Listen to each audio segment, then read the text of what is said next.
Hi friends, எல்லோரும் எப்படி இருக்கீங்க? என்ன எல்லோரும் ஓட்டு போடுறதுக்கு ரெடி ஆகிட்டிங்களா? ஸோ நாளைக்கு இந்நேரம் ஓட்டு போட்டே முடிச்சிருப்போங்க. அதுதான் லாஸ்ட்டாக உங்கள்கிட்ட ஒரு நிமிஷம் பேசலாம், ஓட்டு போடுறதுக்கு முன்னாடி ஒரு வீடியோ காலில் உங்கள்கிட்ட பேசலாம் அப்படின்னு ஆசைப்பட்டேன். ஃபஸ்ட்டு நிறைய பேர் வெளியூரில் இருந்திருப்பீங்க, என்ன மாதிரி ஊருக்கு போயிட்டீங்களா, ஓட்டு போடுறதுக்கு போயிட்டீங்களா? ஸோ கமெண்ட்டில் சொல்லுங்கள். நான் 2 நாளைக்கு முன்னாடியே வந்துட்டேன். ஸோ அதனால தான் நேற்று கூட பார்த்தீங்கன்னா வீடியோ போடுறதுக்கு ரொம்ப நேரம் ஆயிடுச்சு. ஏன்னா பசங்கள்லாம் நம்மளுக்கு பேசுறதுக்கு எங்கே டைம் கொடுக்காங்க, இடமும் இல்லை, கத்திக்கிட்டே இருக்காங்க, லீவ் வேறு விட்டுச்சுல. ஸோ அவங்கள்ட்ட தப்பிச்சு வந்தால் இப்போ கூட பேசிகிட்டு இருக்கேன். சரியா?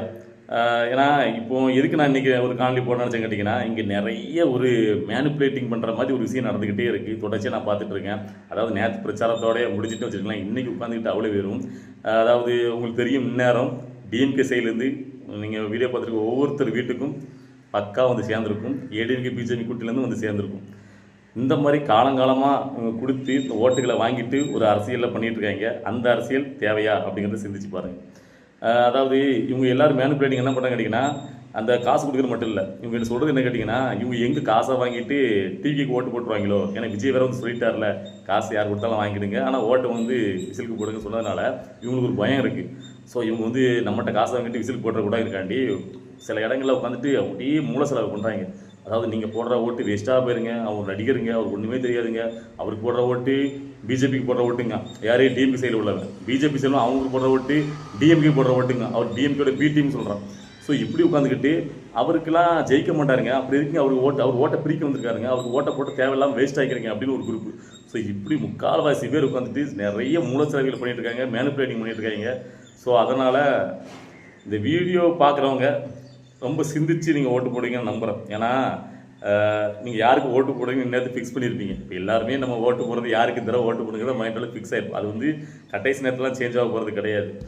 ஆனாலும் பார்த்திங்கன்னா இந்த காசு வாங்கிட்டு போடுற ஒரு குரூப்னு சில பேர் இருக்காங்க.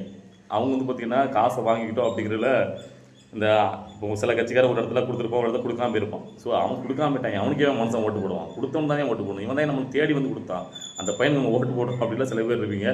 அப்படிலாம் காசு வாங்கிட்டு காசு கொடுத்தவங்களுக்கு ஓட்டு போட்டுறாதீங்க. நிறைய பேர் உங்கள்கிட்ட கேட்பாங்க, அதாவது பார்த்தீங்கன்னா ஏன்ப்பா நீ வந்து பார்த்தீங்கன்னா டிவிக்கு ஓட்டு போடணும், எதுக்காக நான் டிவிக்கு ஓட்டு போடணும். சில பேர்லாம் வந்து நம்மளே ஒரு வீடியோ பார்த்தேன், அதை திமுக கட்சி சேர்ந்தவர் ஒவ்வொரு வீடாக போயிட்டு அந்த பெண்கள் சொல்கிறாங்க, அதாவது நான் ஒரு மாற்றம் வேணும்னு நினைக்கிறேன், ஒரு சேஞ்ச் வேணும்னு நினைக்கிறேன், ஆனால் விஜய்க்கு ஓட்டு போடலாம் நினைக்கிறோம். நீங்கள் அப்படிலாம் நினைக்காதீங்க. உங்களுக்கு இந்த தொழில் நாங்கள் என்ன பண்ணி கொடுக்கல, எதை நீங்கள் பண்ணல, எதை நீங்கள் மாற்ற வராது, அவரை நீங்கள் நம்பி அவரை எப்படி நீங்கள் பார்க்க முடியுமா அப்படி இப்படின்ட்டு அப்படியே மனசை மாற்றுறாங்க. ஸோ நல்லா ஒன்று புரிஞ்சுக்கிடுங்க. அதாவது இப்போ டிஎம்கே ஜெயிச்சா அங்கே யார் வருவான்னு நினைக்கிங்க? அடுத்தாப்புல முதலமைச்சரா? ஸ்டாலின் கண்டிப்பாக அவருடைய மகனுக்கு அரியணையில் ஏற்றி வச்சுருவார், உதயநிதியை முதலமைச்சர் ஆக்கிடுவார். அது கண்டிப்பாக நடக்கும். நான் கேட்குறேன், இந்த தமிழ்நாட்டை ஆள வேண்டியது ஒரு குடும்பம் தானா? நான் கலைஞர் குடும்பத்து தான் இந்த தமிழ்நாட்டை வந்து பார்த்தீங்கன்னா பட்டா போட்டு எழுதி கொடுத்துருக்கா, அவங்க வாரிசுகள் தான் தமிழ்நாட்டை ஆட்சி பண்ணணும்னு. அதாவது நீங்கள் ஒன்று கேட்கலாம், அதாவது அவங்களே வந்து மன்னாட்சிமை கிடையாது, அவர் தேர்தல் நிற்கிற மக்கள் தான் தேர்ந்தெடுக்காங்கன்னு. தேர்தல் நிற்கிற முடியாத வாய்ப்பே அந்த கட்சியில் கொடுத்தா எப்படி? அந்த கட்சியில் உள்ள யாருமே கேட்க மாட்டேங்காங்க. ஏன்னு கேட்டிங்கன்னா அவங்க எல்லாத்துக்கும் குறுநில மண்டல் மாதிரி ஒவ்வொரு மாவட்டத்துக்கும் மாவட்ட செயலர், அவருடைய மகன் அமைச்சருடைய மகன், அடுத்தாப்புல அமைச்சர். ஸோ அப்படின்னு ஒரு குறுநில மண்டலில் கொடுத்தாச்சு. இவங்களுக்கு வந்து மொத்தம் நாட்டை ஆளக்கூடிய பகுதி, மாநிலத்தை ஆளக்கூடிய, தமிழ்நாட்டை ஆளக்கூடிய பவரை அந்த குறுநில மண்டலம் அவர் கொடுத்துருவாங்க. ஸோ இப்படி ஏதோ தமிழ்நாட்டை பட்டா போட்டி எழுதி கொடுத்த மாதிரி அவங்க குடும்பமாக நான் கேட்குறேன், உதயநிதி ஸ்டாலினுக்கு என்ன தகுதி இருக்குது? அவர் ஸ்டாலின் அவளுக்கு என்ன தகுதி இருந்துச்சு? கலைஞர் என்னுடைய மகன் அப்படிங்கிற தகுதி மட்டும்தான், வேறு எதுவுமே கிடையாது. இப்போ அவருடைய மகன், அதுக்கடுத்தால் அவருடைய இன்னொரு மகன், அவருடைய மகன் உதயநிதி மகன் இன்புமதி அடுத்தாப்புல வருவார். ஸோ அப்போ இதெல்லாம் எதிர்த்து இதை இருக்கக்கூடாது. தமிழ்நாட்டில் பிறந்த யார் வேணாலும், மக்கள் சக்தி இருக்கக்கூடிய, மக்கள் செல்வாக்கு இருக்கக்கூடிய யார் வேணாலும் இங்கே ஆட்சி அமைக்கலாம் அப்படிங்கிற ஒரு எண்ணத்தை விதைக்கணுனாலே அதுக்கு ஒருத்தர் நம்மளுக்கு தேவை. ஸோ அப்படி எனக்கு தெரிஞ்சு இந்த திமுகவை ஒழிச்சு கட்டிட்டு நம்ம இன்னொரு முதலமைச்சர் ஆகக்கூடிய தகுதியோடைய ஒரு கட்சியோட ஒருத்தர் வரும்போது உங்களுக்குலாம் தெரியும், திமுக ஆதிக்க சக்தியாக கட்சி ஆட்சி ஆண்டுட்டு இருக்கும்போது அதை எதிர்த்து ஒருத்தர் புதுசாக கட்சி ஆரம்பிச்சு வந்து உனக்கு நான் தான் மாற்றி உன்னை கழிச்சிட்டு நான் வரேன் அப்படின்னு மக்கள் சக்தியோடு நான் வருவேன், ஜெயிப்பேன் அப்படின்னு ஒருத்தர் பேசுறதுக்கெல்லாம் அதுக்கு தனியாக ஒரு கெட்ஸ் வேணும். இங்கே நிறைய பேருக்கு என்ன ஒரு குழப்பம் இருக்குன்னா, விஜய் அவளுக்கு என்ன அரசியல் தெரியும், என்ன அனுபவம் தெரியும். அப்போ நல்லா பேசினா அவங்க பெரிய நல்ல அரசியல்வாதியா? சீமான் கூட தான் நல்லா பேசுகிறாரு, அதுக்கான ஒரு நல்ல அரசியல்வாதி சொல்ல முடியுமா? அவருடைய பேச்சு இப்போ எப்படி இருக்குன்னு பார்த்தீங்களா? தமிழ்நாட்டை ஆளணும் அப்படிங்கிற என்ன இருந்துச்சுன்னா அவர் முதல்ல என்ன பண்ணணும், எப்போ நீயும் தமிழன் நானும் தமிழன், முதல்ல இங்கே இருக்கக்கூடிய இந்த திமுக நம்ம அகற்றிடுவோம், அதுக்கப்புறம் நீயே நானும் நம்ம பார்த்துக்கிடலாம் அப்படிங்கிற இடத்துல தான் அவர் வரும். ஆனால் அப்படி வரல. நியூ தமிழனா என்னோட நீ வந்துடக்கூடாது, ஒன்றை நான் முடைச்சிருவேன், எனக்கு அவன் அங்காளி பங்காளி, திமுக இந்த தடவை ஜெயிச்சாலும் பிரச்சனை இல்லை எனக்கு, ஆனால் நீ மட்டும் வரக்கூடாது, நீ சினிமா கூத்தாடி ஒன்று நாங்கள் வரவிட மாட்டோம் அப்படின்னு விஜயை அடிக்கிறதா 24 மணி நேரமும் ஃப்ரீயாக இருக்காங்க நாம் தமிழர். ஸோ அப்போ நாம் தமிழ் என்னோட என்னவாக இருக்குது? உண்மையான தமிழ் தேசத்தை முன்மொழிகிறதா? தமிழ் தேசிய திமுக எப்படி அங்காளி பங்காளி ஆக முடியும் நான் கேட்குறேன். ஏடா ஈழத்தில் தமிழர் கொல்லப்படும் போது காங்கிரஸ் இங்கே திமுக தான் இருந்துச்சு, திமுக தான் மறைமுக உதவி பண்ணிச்சு. அப்போது அந்த வழி இருந்தால் எப்படி அந்த அங்காளி பங்குன்னு சொல்கிறதுக்கு மனசு வரும்? ஸோ அப்போ முழுக்க அவங்க வந்து மாற்றலாம் கிடையாது. அவங்க வந்து பார்த்தீங்கன்னா திமுக அல்லக்கையா மற்றது மூணாவது சக்தியாக இருந்து தேர்தல் நேரத்தில் ஓட்டுகளை பிரித்து விட்டு திமுக திரும்ப வர்றதுக்கு ஈஸியாக அவங்க வந்து வழி வச்சுருக்காங்க. அதான் நாம் வச்சு பண்ணிகிட்டு இருக்கு. நிறைய பேர் நினைக்கலாம், இல்லை தத்துவம் பேசுகிறாரு, அறிவியலாக பேசுகிறாரு. முதல்ல அந்த புத்தகத்தை பார்த்தா 4 இது நம்மளும் பேசலாம். சிறந்த ஒரு அறிவாக பேசுகிறாருன்னா அது பட்டிமஞ்ச பேச்சாளராக யார் எத்தனையோ பேர் இருக்காங்க, அவங்களும் அப்படி தான் பேசுவாங்க. அது மட்டுமே ஒரு தலைவருக்கு நல்ல ஒரு பண்பை நம்ம பார்க்க முடியாது. உண்மையிலே மனசாட்சிப்படி நடந்தக்கூடிய ஒரு மனுஷன் வேணும், உண்மையை பேசக்கூடிய ஒரு மனுஷன் வேணும், உள்ளிருந்து பேசணும். அதாவது நம்மளால் என்ன முடியும், நம்ம இதுக்காக வந்திருக்கோம், ஒரு இதுலேயும் முன்னுக்கு பின்னு முரண்பாடாக பேசாமல் நான் இப்படி தான் இதை பண்ண போகிறேன் அப்படிங்கிற கொஞ்சமாக மக்களுடைய இயல்பாக மனிதத்தன்மையோடு இருக்கக்கூடிய ஒருத்தர் வேணும். அப்படி பார்த்தீங்கன்னா அதில் விஜய் வந்து பார்த்தீங்கன்னா அவர் உள்ளே இருந்தால் பேசுகிறாரு. சில இடங்களில் அவர் மேலே போது நமக்கு மாற்றி இதெல்லாம் வந்துச்சு, இல்லைன்னு சொல்லலை. அந்த திரிசா மேட்டரில் அதாவது பார்த்தீங்கன்னா திரிசா கூட்டு ஸ்டேஜுக்கு வந்தது, அது வந்து பார்த்தீங்கன்னா பொருத்தம் இல்லாதான். நம்ம வந்து தப்புன்னு தான் சொன்னோம், ஆனால் அதை நம்ம தப்புன்னு சொன்னோம். இதே நாம் தமிழ் கட்சி சீமான் அவர்கள் பண்ணும்போது அந்த விஜயலட்சுமி கேட்டு வரும்போது அதே அவங்க கட்சியை சேர்ந்தவங்க அது தப்புன்னு சொல்லலை அவர்கிட்ட. ஆனால் இதே விஜய்க்கு சப்போர்ட் பண்ணக்கூடிய எவ்வளோ பேர், நான் உட்பட விஜய் அவர்கள் திரிசா கூட வந்து அந்த ஒரு நிகழ்வை நம்ம ரொம்ப கடுமையாக விமர்சித்தோம். தப்புனா தப்புன்னு சொன்னோம். ஆனால் அந்த மாதிரி கூட இந்த கட்சியில் உள்ள யாருமே அதை வந்து மற்ற கட்சியில் தப்பு நடக்கும்னு சொல்லலையே. திமுக கட்சியில் உதயநிதி மேலே எவ்வளோ பெண் சம்மந்தப்பட்ட புகார் வந்துச்சு, என் ஸ்டாலின் அவர்கள் மேலே இருந்திருக்கு. ஸோ யாருமே யோக்கியம் கிடையாது, புரிஞ்சுக்கிட்டீங்களா? அதனால் விஜயில் பண்ணக்கூடியது சரி நம்ம சொல்ல வரல, அந்த விஷயத்தில் நம்ம எதிர்த்தோம். ஏன் சொல்கிறேன் கேட்டிங்கன்னா, தப்புனா நம்ம எதிர்ப்போம், அதேமாதிரி விஜயவில் தப்பு பண்ணால் நம்ம எதிர்ப்போம், அதில் மாற்றிக்கிறது கிடையாது, யாராக இருந்தாலும் அப்படி தான். ஆனால் இந்த சூழ்நிலையில் இங்கே வந்து இவ்வளோக்குள்ள பாலியல் குற்றங்கள், வன்முறைகள், போதை கலாச்சாரம். இன்றைக்கெல்லாம் பார்த்தீங்கன்னா ஒரு வீடியோவில் போதையை போட்டு ஒரு வயதான முதியவரை அடிச்சு அந்த சாவடிச்சிட்டாங்க. வெறும் போதையை போட்டு, கஞ்சா போதையை போட்டு. அப்போது இதெல்லாம் ஒழிக்கிற அளவுக்கு அவங்களுக்கு ஒழிக்க நினச்சா ஒழிக்க முடியாதா? என் முதலமைச்சர் கூடியோடு இந்த ஒரு தமிழ்நாட்டுக்குள்ளே கஞ்சா பழக்கம் இருக்கக்கூடாதுன்னு நினச்சா முடியுமா முடியாதா? அப்போ அவங்க பண்ண மாட்டுக்காங்க, ஏன்னா அதன் மூலமாக பெரிய வருமானம் வருது, அதனால் பெருசாக கண்டுக்க மாட்டேங்காங்க. சும்மா வந்து நாங்கள் ஒழிச்சிருவாங்க. அப்படிங்கும்போது அதே ஆட்சி வரணுமா, இல்லை மாற்று சக்தி ஒரு புது சக்தி வரணுமா? இப்போ யாருக்குமே ஒரு வாய்ப்பு கொடுத்து பார்த்தா தெரியும் அவர் எப்படி பண்ணுறாரு அப்படின்ட்டு. இப்போ இதே மாதிரி சில பேர் சொல்கிறானுங்க, அப்படி இவர் வந்து பார்த்தீங்கன்னா படத்தை விட்டு இங்கே வரான்னு இதன் மூலமாக இங்கே நிறைய கோடி சம்பாதிக்க போகிறாரியோ. இப்போ இருக்கிற கோடியவே அவருக்கு அனுபவிக்கிறாச்சா தான் வெளிநாட்டில் போயிட்டு சந்தோஷமாக யார் கூட நீங்கள் சொல்கிற மாதிரி கீர்த்தி சுரேஷ் நீங்கள் அந்த 3 சாந்தி எவ்வளோ விமர்சனம் பண்ணுறீங்களே, யார் கூடனாலும் அவர் எங்கேனாலும் போயிட்டு என்ஜாய் பண்ணலாமே. இன்னைக்கு யாருக்கு அவருக்கு என்ன அவர் இப்போ அவர் அப்படி என்ஜாய் பண்ணிட்டு படம் நடித்தா படம் பார்க்க மாட்டாங்க சொல்ல போகிறாங்களே. அவர் படம் இப்போ நடித்தாலும் கூட தான் போகுது. இன்னும் எத்தனை வருஷம், இன்னும் ரஜினிகாந்த் கமல்ஹாசன் இன்னும் பார்த்தீங்கன்னா கொத்தரிமையாக இருக்காங்க திமுக. இன்பநிதி தயாரிக்கிற படம் தான் லாஸ்ட் படம், கமல்ஹாசன் ரஜினி சேர்ந்து நடிக்காங்க. ஸோ இவங்க 2 பேரும் சேர்ந்து நடித்தா அந்த படத்தை தடுக்கிறதுக்கு இங்கே எவ்வளோ பேர் இருக்காங்க தயாராக. 2 பேரும் உச்ச நட்சத்திரம். ஆனால் அவங்களுக்கு அந்த வாய்ப்பு கிடைக்கல. கலைஞனுடைய கொள்ளுப்பேரம் இன்பநிதி தான் அந்த வாய்ப்பு கிடைக்குது. அப்போ எவ்வளோ மானங்கடி போய் நடிக்காங்க பாருங்கள். அதே மாதிரியே விஜய் வந்து போய் நினச்சா ஒரு படத்தில் இன்னுமே நடிச்சிட்டு இருக்கலாமா? எத்தனை வருஷம் இருக்குது அவருக்கு, என்ஜாய் பண்ணலாமல் ஜாலி பண்ணலாமே அவர் இந்த லைஃப்பை. இப்போ அஜித் குமார் வந்து ஃபேஷன் சொல்லிட்டு போயிருக்காரு, இதே மாதிரி ஒரு ஃபேஷன் சொல்லிட்டு சொகுசாக இருக்கலாமே.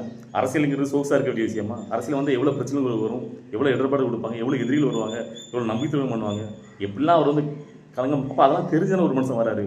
நீங்கள் சொல்லுங்கள், சில பேர் வந்து பார்த்தீங்கன்னா அவர் வந்து ரசிகர்கள் வந்து பார்த்தீங்கன்னா இன்ஃப்ளூயன்ஸ் தனக்காண்டி யூஸ் பண்ணிக்கிறாரு, சுயநலத்துக்காக யூஸ் பண்ணிக்கிறாரு. அது ரொம்ப தப்பான ஒரு வாதம். அதாவது ரசிகர்களை வந்து பார்த்தீங்கன்னா சில பேருக்கு வந்து பார்த்தீங்கன்னா ஆரம்பத்தில் அந்த ரசிகர்கள் ரொம்ப தேவைப்படுவாங்க. அப்போ வந்து பார்த்தீங்கன்னா அவங்கள எதுவுமே சொல்ல மாட்டாங்க. கொஞ்சம் வளர்ந்ததுக்கப்புறம் தனக்கு ஒரு ஒரு ஒரு அங்கீகாரம் கிடச்சிட்டு பொதுமக்களிடையே நம்ம படம் ஓடும் மினிமம் கேரண்டி எல்லாம் கிடச்சதுக்கப்புறம் நீங்கள் உங்கள் குடும்பத்தை பாருங்கள், உங்கள் வாழ்க்கையை பாருங்கள், அது ஈஸியாக யாரும் சொல்லாங்க. அதாவது எதுவுமே நம்மளுக்கு எதுக்கு ஏன்னா இந்த நற்பணி மஞ்சம் இயக்கம் இதெல்லாம் வச்சு நடத்தினா அதுக்கு வந்து ஒரு தலைமை பண்பு தேவை. ஏன்னா அதெல்லாம் பொது வாழ்க்கை சம்மந்தப்பட்டது. அங்கே ஏதாவது ஒரு பிரச்சனைனாலும் உங்கள் தலை தான் உருணும். அதனாலே நிறைய பேரை தவிர்த்துறாங்க, அது வேண்டாம்னு சொல்லிட்டு. ஆனால் அதை கடைசி வரை நடத்தி வந்து மக்கள் இயக்கமாக மாற்றி கடைசியில் அந்த ரசிகர் வந்தாங்களா எங்களுக்கு ஒரு வாய்ப்பு கொடுத்துருக்காருல. இப்போ நீங்கள் சொல்லலாம் விஜய் கட்சியில் நிறைய பேர் வெளி கட்சியிலேருந்து உள்ள வந்தவங்க, அவங்களுக்கு உடனே வாய்ப்பு கொடுத்துருக்கு அப்படின்ட்டு. சில தொகுதிகளில் சில காம்ப்ரமைஸ் பண்ணி தான் ஆகணும், ஜெயிக்கணும்னு நினச்சா சில விஷயங்கள் பண்ணி தான் ஆகணும், புரியுதா? ஆனால் எவ்வளோ பேருக்கு அவங்க ரசிகர் மஞ்சத்தில் இருந்த ஒரு போஸ்டர் ஓட்டினா கட் அவுட் ஓட்டினா அவரை நேசிச்சு நிறைய பேருக்கு வாய்ப்பு கிடச்சிருக்குல்ல. எல்லாமே எளிய மக்கள் நிறைய பேர் கிடச்சிருக்கு. சப்போஸ் விஜயோடைய ஃபேஸ் வேல்யூ அவங்க வந்து ஜெயிச்சிட்டாங்க இந்த எலெக்ஷன்லாம் வச்சுருக்கலாம், அவங்களுடைய டோட்டல் லைஃபே மாறுதில்லை. ஏதோ தனக்காக ஒரு ஹெல்ப் பண்ணவன், அதாவது போஸ்டர் ஒட்டி கட் அவுட் வச்சு பாலம் ஏதாவது பண்ண ஒருத்தனுக்கு ஒரு வாழ்க்கையில் ஒரு திருப்பி ஒரு நஞ்சு காட்டு செலுத்துற மாதிரி தானே அது. ஏதோ அவரால் ஒரு பயன் கிடச்சிருக்கல. ஆனால் மற்ற ஹீரோக்கள்லாம் அவங்களுடைய பின்தொடர்ந்த ஃபாலோவர்ஸுக்கு என்ன நன்மை கிடச்சிருக்கு? எக்ஸாம்பிள் ரஜினிகாந்தோட ரசிகர்களுக்கு என்ன நன்மை கிடச்சிது? இப்பவும் அவர் வீட்டு பசங்க நிற்காங்க, அவரால் என்ன பலன் கிடச்சிது? அவர் ஏதாவது திருப்பி பண்ணியிருக்காரா? அதாவது யாருக்கும் பணம் கட்டாயெல்லாம் கிடையாது, எல்லாமே சொந்த உழைப்பு தான். ரஜினிகாந்த் சொந்த உழைப்பு தான். ஆனால் பொதுநலவாதியாக பேசும்போது அவரால் அந்த மக்கள் ஏதாவது பயனடைஞ்சிருக்கலாம் அப்படி பார்க்கணும். அப்படி பார்த்தா யாருமே பயனடையலை. இவரால் அவருடைய ரசிகர்களுக்கு ஒரு பயன் கிடைக்குது. கட்சி ஆரம்பிச்சிருக்காரு, கட்சியில் பொறுப்புகள் கொடுத்துருக்காரு, இப்போ நாளைக்கு எம்எல்ஏ எம்பி அமைச்சர்கள் ஆனால் அது பெரிய ஒரு பாய்ஸ் தானே. அதனால் திருப்பி செலுத்துக்குன்னு ஒன்று வேணும்ல. ஏன்னா விஜய் அவர்கள் சினிமா விட்டுட்டு அரசியல் வந்தவொன்னே அப்படியே தூக்கி அவரை தூக்கி சிஎம் பதவி உட்கார வச்சுருவாங்களா? எவ்வளோ இடர்பாடுகள் இந்த 3 வருஷத்துக்குள்ள எவ்வளோக்குள்ள அவ்வளோ வந்து பார்த்தீங்கன்னா கேவலப்படுத்தி பர்சனல் அட்டாக் பண்ணி. ஸோ அதெல்லாம் இருக்குன்னு தெரிஞ்சாலும் அவர் வந்திருக்காரு, சும்மா வரல. அப்போ அதுக்கு ஒரு கட்சி வேணும்ல. ஏதோ ஒன்று அரசியல் வந்தால் அவருக்கு அலையில் என்ன ஒரு பெருசாக கிடச்சிட போகுது.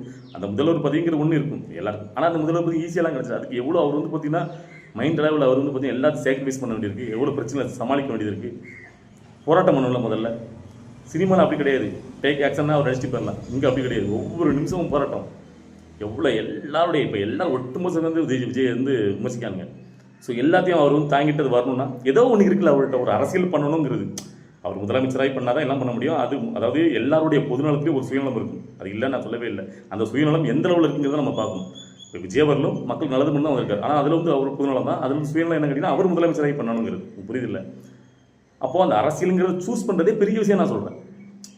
உங்களுக்கு புரியுதில்ல? அரசியலுங்கிறது சாதாரணப்பட்ட விஷயமே கிடையாது.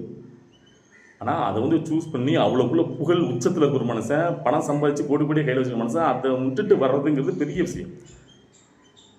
அது வந்து சாதாரணமாக நடந்துடாது. ஸோ அப்போ அதை வந்து ஒரு முடிவு எடுக்கிறதுக்கு எனக்கு தெரிஞ்சு விஜய் அவர்கள் இப்போ தோத்துட்டாரு அப்படின்னா இந்த தடவை தேர்தலில் இதுக்கப்புறம் எவனுக்குமே அது என்ன வராது. எவ்வளோ பெரிய கோடி கோடியாக வச்சு எவனுக்குமே இனிமேல் ஒரு அரசு கட்சி ஆரம்பிக்கிறது எனக்கு துளிலே வராது. விஜய் சொல்லி அடிப்பானுங்க. பார்த்தல விஜய்க்கு வராத கூட்டமா, விஜய் சூப்பர் உச்சத்தில் இருக்கும்போது வந்தாரியா, அவரையே தோக்கடிச்சிட்டாங்கய்யா அப்படி தான் பேசுவாங்க. ஸோ நான் உங்களுக்கு சொல்கிறது உங்களுக்கு புரியும்னு நினைக்கிறேன். அதாவது நீங்கள் வந்துட்டு ஒரு முடிவு எடுத்திருப்பீங்களே முதல்ல, நான் வந்து யாருக்கு ஓட்டு போட போகிறேன் அப்படின்ட்டு, அந்த முடிவில் ஸ்ட்ராங்காக இருக்குது. அதை மற்றவங்க சொல்லிட்டாங்க, இவங்க வந்து என் மனசை கலாச்சிட்டாங்க, இவங்க எப்படி சொன்னாங்க, இந்த தொகுதியில் எப்படினாலும் இவங்க ஓட்டு போட்டு வேஸ்ட்டு ஜெயிக்க மாட்டான் அப்படிலாம் நினைக்க வேண்டாம். நீங்கள் எந்த தொகுதியிலனாலும் சரி, நீங்கள் யாருக்கு ஓட்டு போடணும் நான் இப்பவும் சொல்கிறேன், அது உங்களுடைய சாய்ஸ். அந்த ஜனநாயகத்தில் நம்ம யாருக்கு வேணால் ஓட்டு போடலாம், அது நம்மளுடைய உரிமை. அந்த உரிமை உங்களுடைய மனசாட்சிப்படி நீங்கள் முடிவு எடுத்தது உங்களுடைய சுதந்திரமான முடிவாக இருக்கணும். மற்றவங்களுடைய அழுத்தத்தின் பேரில் என் அண்ணன் சொல்லிட்டான் அப்படிங்கிற அழுத்தத்தின் பேரில் இருந்ததாக இருக்க வேண்டாம். நீங்களே முடிவு எடுத்துடுங்க. சுயமாக ஒரு செஞ்சு இந்த தடவை நான் இவருக்கு ஓட்டு போடணும்னு ஆசைப்பட்டேன், அதை அப்படியே போடுங்க. ஓகேவா? நான் என்ன சொல்கிறேன் கேட்டிங்கன்னா, தமிழ்நாட்டில் பிறந்த தமிழ் மகன் யார் வேணாலும் தமிழ்நாட்டை ஆளலாம் அப்படிங்கிற எண்ணம் தமிழ் நாட்டில் மக்களுக்கு மனசில் உருவாகணும். அதாவது மக்கள் அன்பு இருந்தால் யார் வேணால் இங்கே ஜெயிக்கலாம் அப்படிங்கிறது அதை உருவாகணும்னா அதுக்காவது ஒரு மாற்றம் இங்கே நிகழும்னு நான் நினைக்கிறேன்.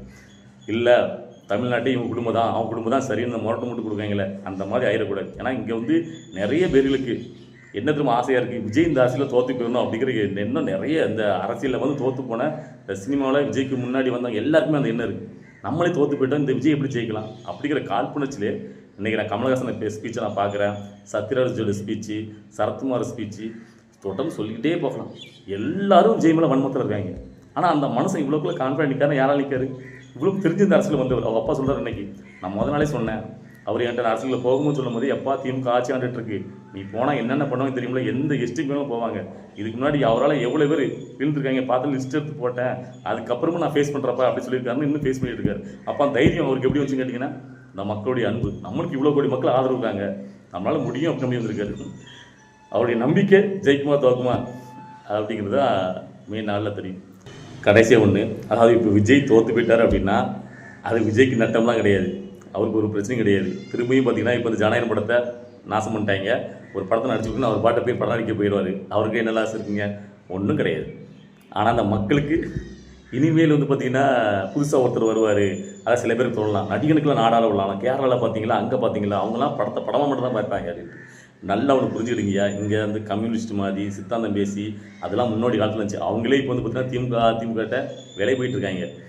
உண்மையாக வந்து பார்த்திங்கன்னா ஒரு நல்லா படித்தவங்க, நல்லா தேசப்பற்று உள்ளவங்க, தமிழ்நாட்டு பற்று உள்ளவங்க, இப்படிலாம் பார்த்திங்கன்னா ஒருத்தங்க சொந்தம் ஒரு கட்சியெல்லாம் ஆரம்பிச்சுட்டு வரவே முடியாது. அப்படி இருக்கிறவங்கலாம் சொந்தமாக கட்சி ஆரம்பிக்க மாட்டாங்க, தாங்க பணத்தை செலவு பண்ண மாட்டாங்க. நல்லா புரிஞ்சுடுங்க. ஸோ ஒரு மக்கள் சக்தி பணபலம் உடையவர், எல்லாத்தையும் பார்த்தவர், அவருக்கு இங்கே வந்து விஜய்க்கு வந்து பார்த்திங்கன்னா இனிமேல் வந்து பார்த்திங்கன்னா பணம் சம்பாதிக்கணும் ஏதாவது என்ன இருக்குமோ சொல்லுங்கள், அவர் பார்க்காத பணமா? ஸோ கொஞ்சம் சிந்திச்சு செயல்படுங்க. ஏதாவது ஒரு மாற்றம் கொடுக்கணும். இளரத்தமாக இருக்கீங்க, அவரை பார்க்க போகிறதுக்கு மட்டும் கூட்டக்கூடமாக போய் போடினீங்களே, அது முக்கியம் கிடையாது. உங்களுடைய அந்த விஜய் மேலே வச்சுருக்கிற அன்பு என்னங்கிறத நாளைக்கு நீங்கள் போட போகிறதெல்லாம் தெரியும்.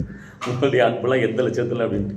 ஏன்னா கூட்டத்தை மட்டும் வந்தீங்கல்ல, கொத்தா அப்பளக்குள்ளே வந்தீங்கல்ல, பார்க்கலாம் நீங்களாம் உண்மையிலேயே விஜய்க்காக அன்பு செலுத்துறதுக்காக வந்தீங்களா இல்லைங்கிறது நாளைக்கு தெரிஞ்சிடும். அது மெயின் நாளில் கன்ஃபார்ம் ஆகிடும். சரி, ஓகே. இன்றைக்கி உங்கள்கிட்ட இதெல்லாம் ஷேர் பண்ண நினச்சேன்.